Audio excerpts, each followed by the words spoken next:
Hi everybody. I want to talk to you a little bit about what's going on in the Ron Paul campaign lately. Um, as you know, he got about 10% in the Iowa caucus. Now, I've heard I've read on the internet that the Iowa Republican Party is under investigation right now for vote fraud. I don't know if there actually was anything uh, that happened there that was fraudulent, but there is some suspicion, so they're under investigation, and we'll see hopefully pretty soon whether they're actually guilty or not. And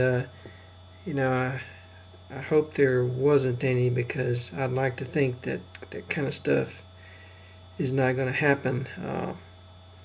We've got enough to deal with already without worrying about fraud. I mean, that would be obviously kind of disappointing. So let's hope that there was no foul play. Today, they finished the Wyoming caucus, and I think Romney won that one. And Ron Paul didn't get any delegates at all, which didn't surprise me too much. The Wyoming caucus is kind of strange. They don't allow registered voters to vote in the Wyoming caucus. Only Republican Party officials get to vote in that particular event. So it goes without saying those guys are a little bit older and, plugged into the war and all that kind of stuff. So it doesn't surprise me they weren't willing to listen to the sort of revolutionary message that he has.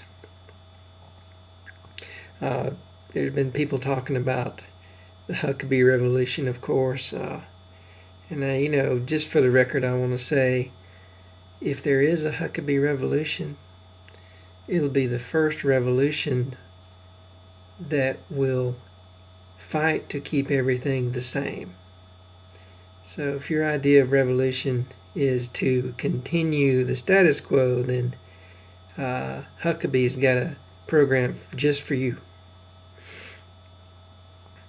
So, at any rate, one thing that people need to remember about the Iowa caucus is that Ron Paul got about 10% of the vote, which is about 10% more than anybody probably expected him to get. And it's not bad. It's a good, respectable total. It got him into the ridiculous ABC debate that they had today, which turned out to be, from what I understand, a rather childish shouting match. I wish I could have seen that. That would have been pretty funny to see. But I guess he's still going to be excluded from Fox, which I think is great. I hope that they continue to exclude him, because really being on Fox and being taunted and ridiculed is not really, it doesn't really help him that much. But the publicity that he's getting from being excluded for no good reason is just priceless. He's going to have his own rally right across the street, and he's probably going to have about 3 times as many people at his rally as there will be watching that debate. So I think it's going to be a great thing for him, and it's going to be a real embarrassment for Fox. Just the beginning of their embarrassments, in my opinion.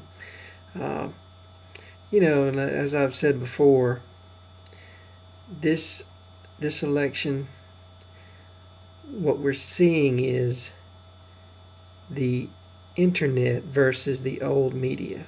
And the old pollsters.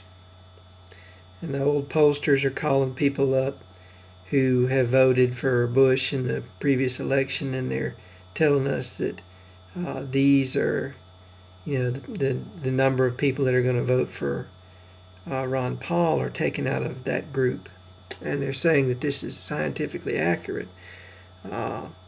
So to me, this is going to be the first time that we get to compare the accuracy of what's going on over the internet with the accuracy of the old media and the old polling systems. And I got to tell you, I got a lot more faith in the internet than I do in the dinosaurs. I think that the internet is a much better indicator of what people are thinking and how they're going to vote. And if it is, and I'm right, there's no doubt that Ron Paul is going to sweep this election. And it may not be apparent now, but I think it will get more apparent as time goes on. And I got to tell you, I've seen a lot of fear and a lot of even panic at some of the Ron Paul sites. It's like people, everybody wanted him to win outright in Iowa, and I did too. But what you got to realize is this is just the beginning, and a lot of people still don't know who he even is yet. And even after they find out, it's going to take some time because everyone's so brainwashed and so deceived at this point that when they first hear his ideas, they don't really make a lot of sense. And it takes some time and some thought and some explanation to really get the gist of it, because really, you have to have education. You're going to have to start from the beginning and understand what all these ideas are really about and how they work. And that takes some time, but people will get there. And 99% of the people who get his message and understand it are going to vote for him. I'm absolutely convinced of that.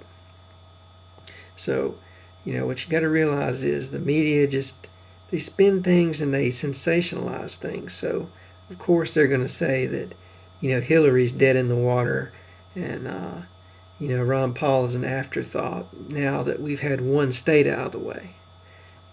One state out of 50.